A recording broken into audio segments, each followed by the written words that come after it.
लंबे टाइम तक गाड़ी चलाई 8-10 घंटे बिना रुके नॉन स्टॉप और अचानक लगा कि टांगे जो हैं वो जवाब दे रही हैं या उनमें दर्द हो रहा है। ये किस चीज़ का लक्षण है?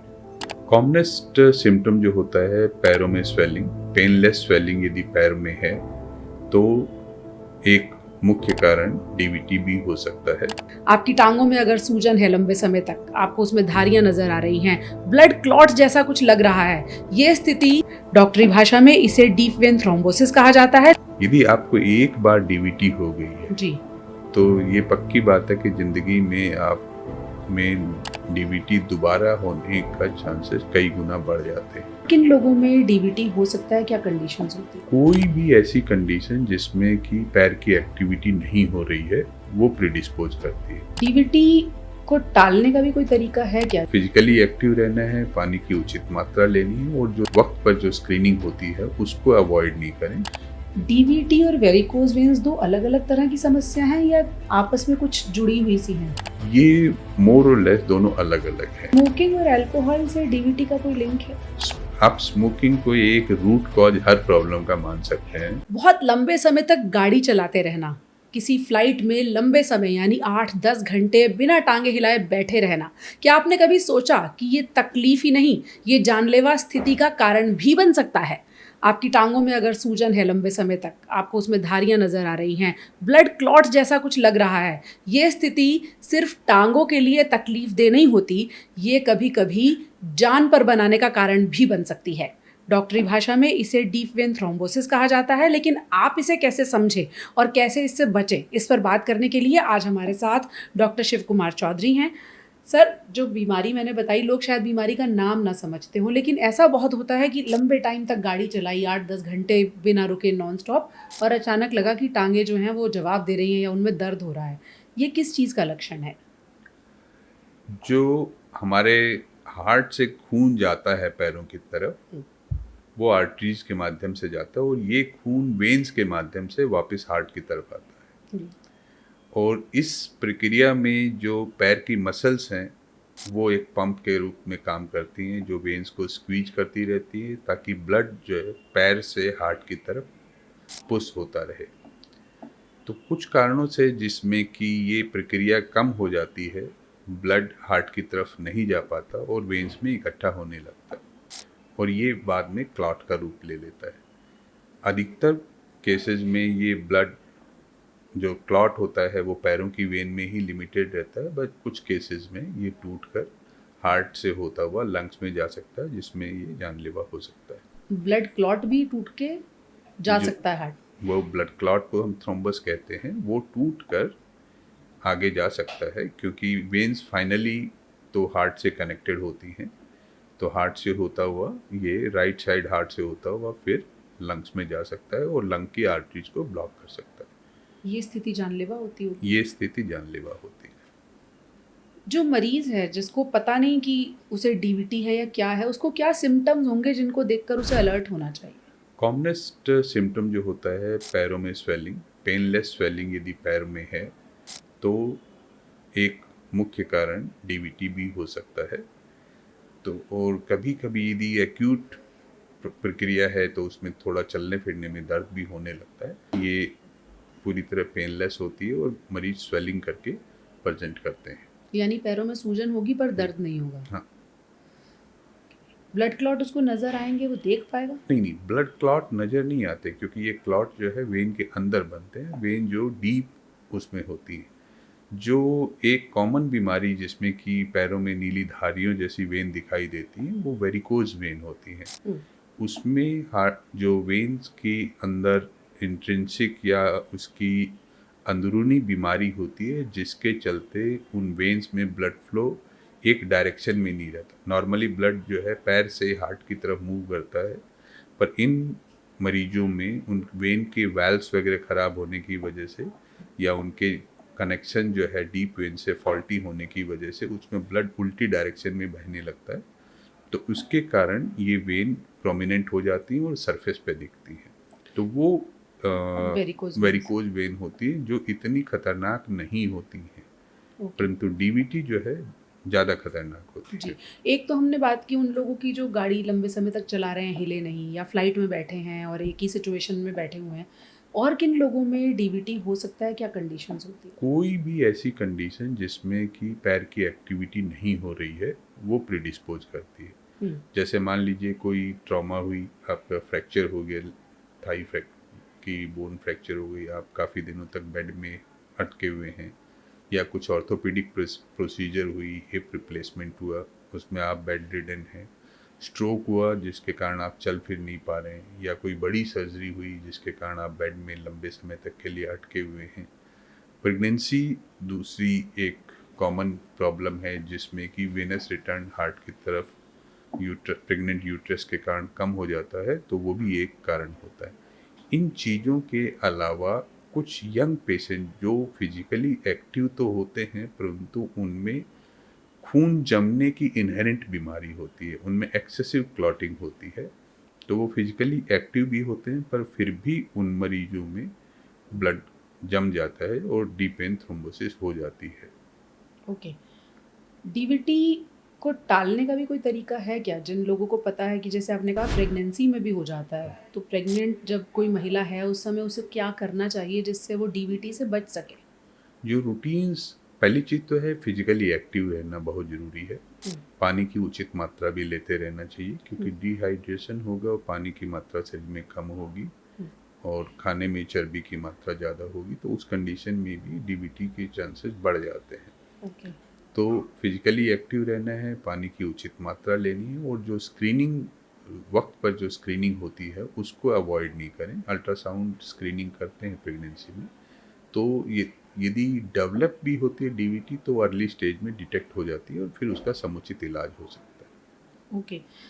जो लोग लंबे समय तक गाड़ी चला रहे हैं या फ्लाइट में बैठे हैं, वो कुछ कर सकते हैं जिससे वो इस कंडीशन से बचे? आजकल आपने देखा हो कि फ्लाइट्स वगैरह में वो प्रमोट करते हैं कि आप अपने पैरों को, हाथों को कुछ एक्सरसाइज दें। हुँ, यदि लंबी फ्लाइट है तो आप पक्का इंश्योर करिए कि 1 आध घंटे के बाद आप 50-100 कदम आइल में ही वॉक करके वापस आ जाएँ। हुँ, गाड़ी में यदि आपको लंबी ड्राइव पे जाना पड़ रहा है तो रोक कर, टाइम पर गाड़ी रोक के नीचे उतर के 10-20 कदम, 50 कदम चल के आएँ। पानी की उचित मात्रा लें। हुँ। तो ये छोटी-छोटी चीज़ें हैं जिससे कि जो है डीवीटी को पूरी तरह प्रिवेंट किया जा सकता है। अगर कोई लॉन्ग ड्राइव कर रहा है तो बीच में ब्रेक ले ले। ये ये बहुत ज़रूरी है। ओके। लॉन्ग ड्राइव का मतलब 1-2 घंटे वाली बात नहीं, परंतु जहाँ 8-10 घंटे ड्राइव करना है, एडवाइस यही करूँगा कि वो 1-1, 2-2 घंटे के बाद ब्रेक लेके 5 से 7 मिनट वॉक करें और फिर अपनी ड्राइविंग को रिज़्यूम कर लें। डॉक्टर साहब, जो डीप वेन थ्रोम्बोसिस का पेशेंट है, उसको 1-2 बार स्वेलिंग हुई तो उसे लगेगा नहीं उसे कोई बीमारी है। कब जाके उसको ये लक्षण होंगे कि हाँ, ये अब डॉक्टर पे भागने की सिचुएशन है, उसे क्या ध्यान में रखना चाहिए? शुरुआती तौर पर जैसे मैंने कहा स्वेलिंग होती है, पेनलेस रहती है, परंतु धीरे-धीरे वो लंबे समय तक के लिए वो स्वेलिंग परसिस्ट करती है, तो मरीज़ की दिनचर्या भी अफ़ेक्ट होने लगती है। हुँ, उसको थकान जल्दी होने लगेगी पैरों में, तो मरीज़ को मेडिकल अटेंशन की ज़रूरत तो जल्दी ही पड़ने लगती है। हुँ, परंतु दूसरी कंडीशन जिसमें उसको तुरंत मेडिकल एडवाइस सीक करनी चाहिए, वो है यदि उसकी साँस फूलने लगे। छाती में दर्द हो और साँस फूलने लगे, वो व्यक्ति जिसके पैरों में स्वेलिंग है, जिसको डीवीटी डायग्नोस्ड है, और ऐसे व्यक्ति की यदि साँस फूलने लगे और छाती में दर्द हो, तो उसको तुरंत डॉक्टरी मदद की ज़रूरत होती है। एक व्यक्ति जिसको डीवीटी डायग्नोस्ड है और उसकी अगर छाती में दर्द है, साँस फूल रहा है, किस चीज़ का इंडिकेशन है?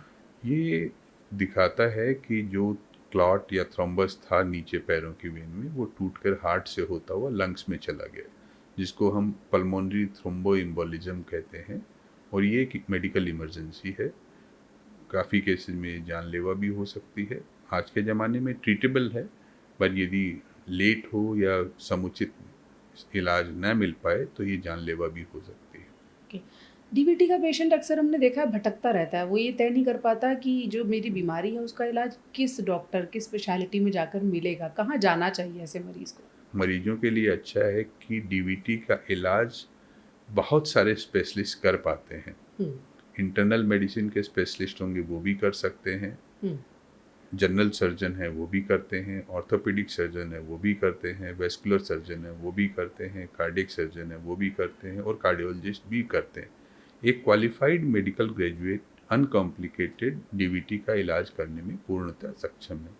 प्रिवेंटिव एस्पेक्ट और अनकॉम्प्लिकेटेड डीवीटी का इलाज करने में ये सारे व्यक्ति पूरी तरह सक्षम हैं। इसलिए रदर मैं ये कहूँगा कि किसी भी एक व्यक्ति के पास जाएं जरूर और उससे मतलब उसी के साथ जुड़ के पूरा इलाज करें। कॉम्प्लिकेटेड डीवीटी के लिए कहाँ जाएं?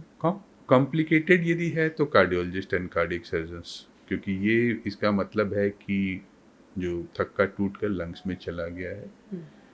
दूसरी कैटेगरी कॉम्प्लिकेशन की वो होती है कि एकदम से एक्यूटली बहुत ही थोड़े समय में बहुत बड़ा क्लॉट बन के पैर की पूरी वेन्स ब्लॉक हो गई हैं, तो ये भी एक इमरजेंसी है जिसमें कि वेस्कुलर सर्जन या इंटरवेंशनल रेडियोलॉजिस्ट के पास जाने की ज़रूरत होती है। शुरुआती तौर पर डीवीटी का इलाज किस तरह से किया जाता है? सबसे पहले यदि एक्यूट कंडीशन है तो हम सोचते हैं कि इसको थ्रोम्बोलिसिस करके ख़त्म किया जाए, पर नहीं तो मेन ट्रीटमेंट जो है इसका एंटीकोगुलेशन होता है, यानी ब्लड थिनर देते हैं हम, जिससे कि लंबे समय तक धीरे धीरे ब्लड थिनर की मदद से उस क्लॉट को ख़त्म किया जा सके और फ्यूचर में होने वाले जो दोबारा बनने वाले क्लॉट्स हैं उनको प्रिवेंट किया जा सके। ओके, तो ऐसे लोग जो दिल के मरीज हैं या किसी और वजह से ब्लड थिनर्स पर हैं, उनको इसका खतरा कम रहता होगा क्योंकि वो पहले कोई भी व्यक्ति जो ब्लड थिनर ले रहा है उसमें उसकी रिस्क कम रहती है, डीवीटी का खतरा उसको डीवीटी कम है। हो जाता है। ब्लड थिनर्स दिए, ये तो एक इलाज हुआ। कोई लाइफस्टाइल मॉडिफिकेशन की ज़रूरत होती है ऐसे मरीजों को? फिजिकली एक्टिव रहना है आपको। यदि आप फिजिकली एक्टिव रहेंगे तो क्लॉट बनने की प्रक्रिया वो पॉसिबिलिटी कम हो जाएगी। साथ साथ में अपना हाइड्रेशन भी उचित बना के रखें। फीमेल्स में ईस्ट्रोजन यदि थेरेपी पर हैं तो उनको थोड़ा सा कॉशियस रहना चाहिए, क्योंकि उसमें उन फीमेल्स में ब्लड जमने की प्रक्रिया बढ़ जाती है तो वो ज़्यादा प्रीडिस्पोज होती हैं। तो आप यदि कोई भी इस प्रकार का हार्मोन प्रिपरेशन ले रहे हो तो अंडर सुपरविजन ले, वो बहुत ज़रूरी है। ये आमतौर पर मेनोपॉजल महिलाओं के साथ होता होगा? नहीं, सिर्फ मेनोपॉजल वुमेन ही नहीं, बाकी भी आजकल बहुत सारी कंडीशन में हार्मोन थेरेपी की ज़रूरत पड़ती है, जैसे कि ब्रेस्ट कैंसर है या दूसरे इसी प्रकार के जुड़े हुए दूसरे एंडोक्राइन प्रॉब्लम्स हैं जिसमें कि हार्मोन्स की ज़रूरत पड़ती है। तो मेरा कहना यही है कि अपने आप कोई इस प्रकार की थेरेपी न करें, क्वालिफाइड पर्सन से अंडर सुपरविजन ही इस प्रकार की थेरेपी लें। जी, आपने जैसे कहा कि फिज़िकली अगर एक्टिव रहे इंसान तो उसको खतरा कम रहेगा।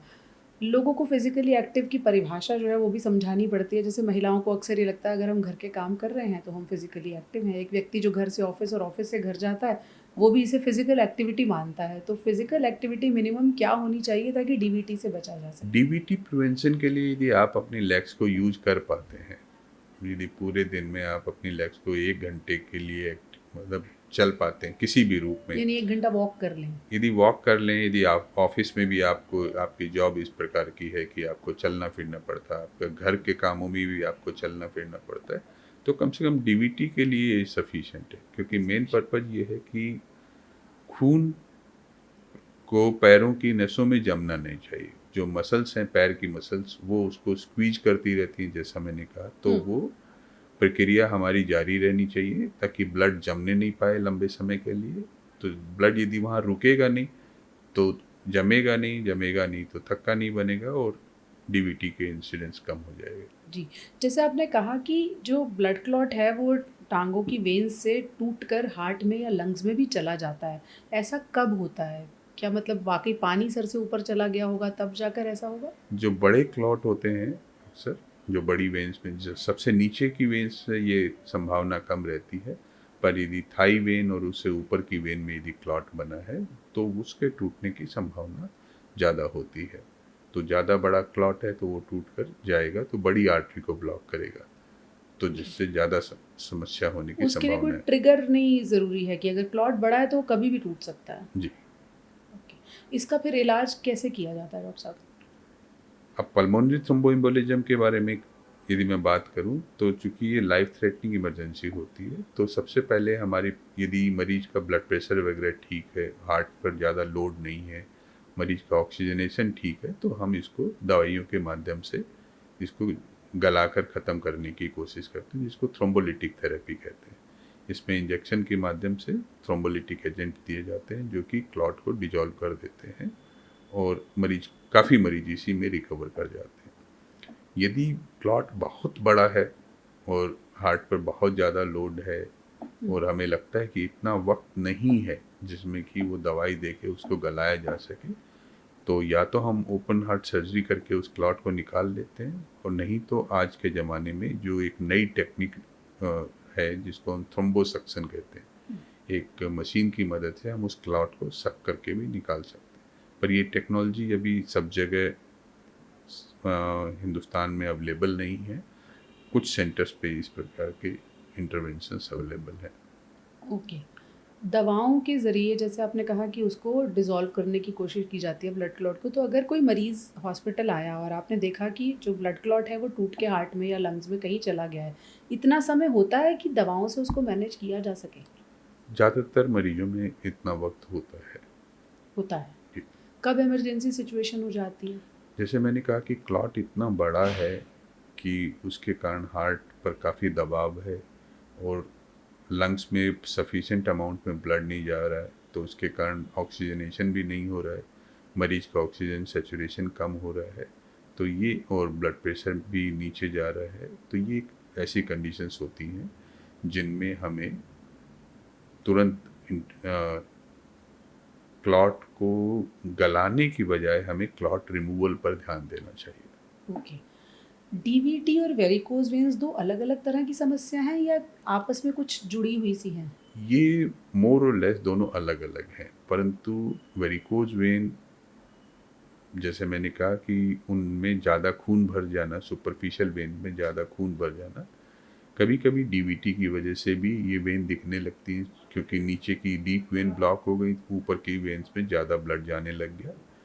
और रेयरली जो वेरिकोज वेन होते हैं उनमें भी ब्लड क्लॉट जम जाता है, पर उनमें यदि क्लॉट जम जाता है तो वो लाइफ थ्रेटनिंग नहीं होती, क्योंकि उसका क्लॉट वहीं रहेगा, ये आगे सर्कुलेशन में नहीं जाता है। यानी वेरिकोज वेन्स की जो समस्या है वो टाँगों तक टांगों तक से। सीमित रहती है। जी। उसका इलाज भी मोर और लेस यही होता है या इलाज भी अलग होता है उसका? नहीं, उनका वेरिकोज वेन का इलाज प्राइमरीली जो आज के ज़माने में हम करते हैं कि इन वेन्स को किसी भी ढंग से ख़त्म कर दिया जाए, या तो हम सर्जिकली रिमूव कर देते हैं उन वेन को, ये पुरानी टेक्निक थी।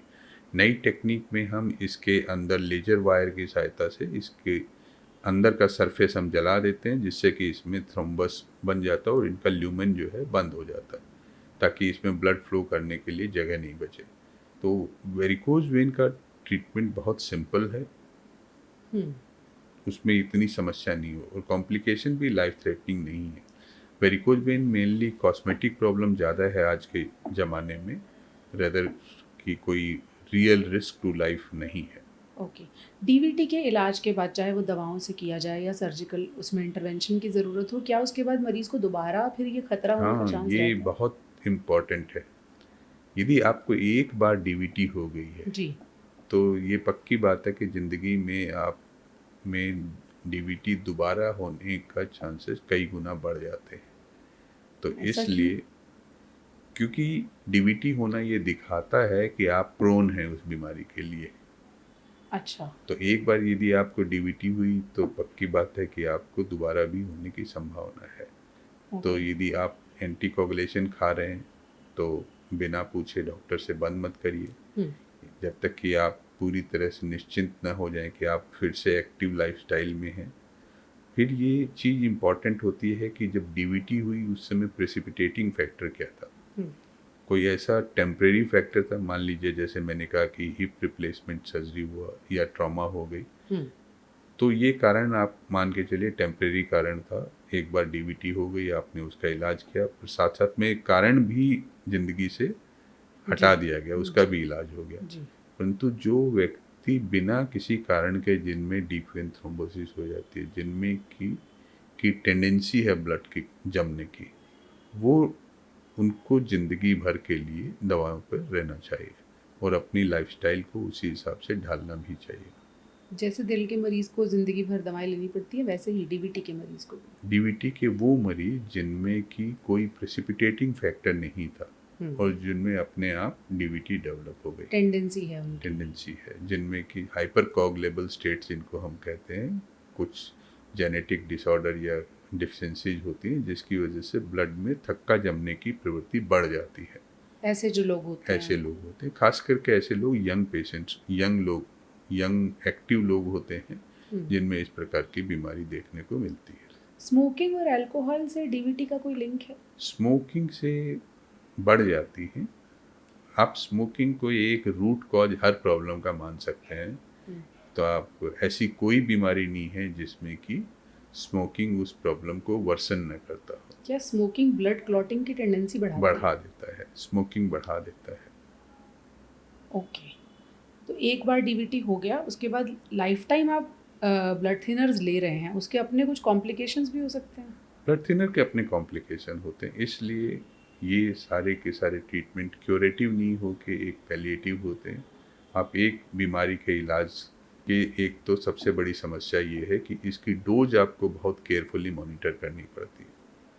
यदि ज़रूरत से ज़्यादा एंटीकोगुलेशन लेवल हो गया तो आप ब्लीड कर सकते हैं। कभी कभी जैसे सर के अंदर ब्लीडिंग हो गई, गम्स से ब्लीडिंग होने लगती है या आंतों में ब्लीडिंग होती है। इसके अलावा कोई भी चोट या छोटा मोटा कट लग जाएगा तो एक्सेसिव ब्लीडिंग होती है। तो इन मरीजों में जो एंटीकोगुलेशन पर होते हैं, ब्लड थिनर्स पे होते हैं, उनको बड़ा केयरफुल रहना चाहिए और अपने आप को हर प्रकार की चोट और ट्रॉमा से बचाना चाहिए।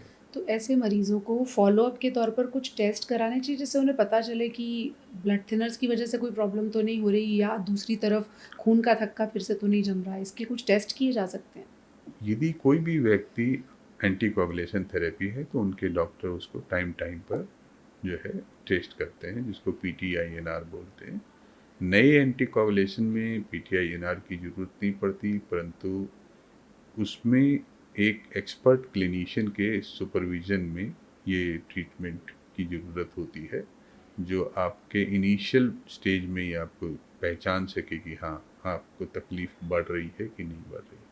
परंतु रेगुलर पेशेंट जो कन्वेंशनल ब्लड थिनर्स पे होते हैं उनमें PTINR, जो कि बहुत सिंपल टेस्ट होता है, उससे काम चल जाता है।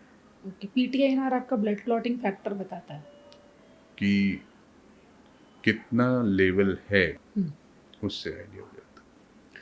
डॉक्टर साहब, गर्मियों का मौसम है और दिल के मरीज़ जो हैं वो हर मौसम में डरते हैं। उनको लगता है सर्दी आ गई तो हमारे लिए मुसीबत है और गर्मी आ गई तो भी मुसीबत है।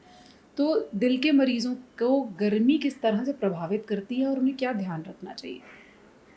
गर्मियों में 2 चीज़ों का खास ख्याल रखें। एक तो एक्सट्रीम फिजिकल एक्टिविटी से बचें, यदि आप अवॉइड कर सकते हैं extreme physical activity and heat exposure से बचें। सेकेंडली, अपना हाइड्रेशन लेवल प्रॉपर मेंटेन करके रखें।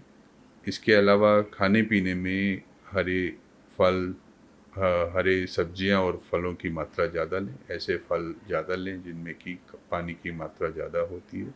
स्पाइसेस और फैटी फूड से बच के रहें, क्योंकि ये भी इनडायरेक्टली आपको मतलब आपकी हार्ट की हेल्थ को ख़राब करेंगे। हार्ट बीट गर्मियों में बढ़ती है, घटती है, और ब्लड प्रेशर को किस तरह से गर्मी अफेक्ट कर सकती है? गर्मियों में हार्ट बीट बढ़ जाती है। क्या रीज़न होता है उसका? ये नॉर्मल प्रक्रिया होती है बॉडी की। यदि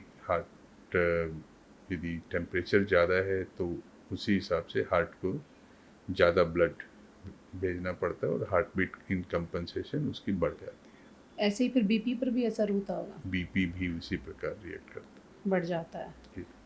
क्या दिल के मरीजों को मौसम के हिसाब से डोज एडजस्टमेंट की भी ज़रूरत पड़ती है? बहुत इतना चेंज नहीं होता इन रूटीन बात जो एक्सपोजर होता है, और आप डिपेंड करता है कि आप आपका का रहन सहन किस वातावरण में है। यदि आप एकदम ठंडे प्रदेश में रहने वाले हों और यदि गर्म बिल्कुल से दिल्ली जैसे प्रदेश में आके रहने लगे तो हाँ, उस समय अपनी डॉक्टर की सलाह ले लेनी चाहिए।